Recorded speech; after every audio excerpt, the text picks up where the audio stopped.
Първо. Номерено! Българския Джейсон Стейтъм. Разбрах, да. Тук сме с диджей Маскота. Какво ще кажеш тази вечер на нашите зрители от Party Club? Ами искам да ги поканя всички да заповядат нашия чисто нов клуб, който отваря днес и в който аз гарантирам, че музиката, попона и настроението винаги ще бъдат на макс.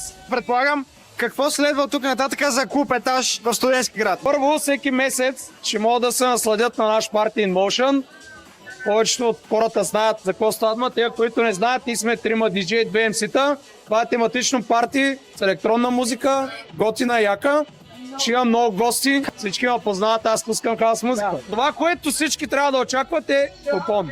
И настроение, и готина музика. Всички ме убеждаваха, че тук хората харесват само поп-поп. В крайна сметка, живота трябва да има баланс и да е малко по-цветен, не може само черно и бяло. Интерес на истината, ние в момента сме първия единствен мултиплейс комплекс, който предлага 2 заведения на едно място и в крайна сметка влизаш един вход и какво ти е кеп, слушаш, а може и двете.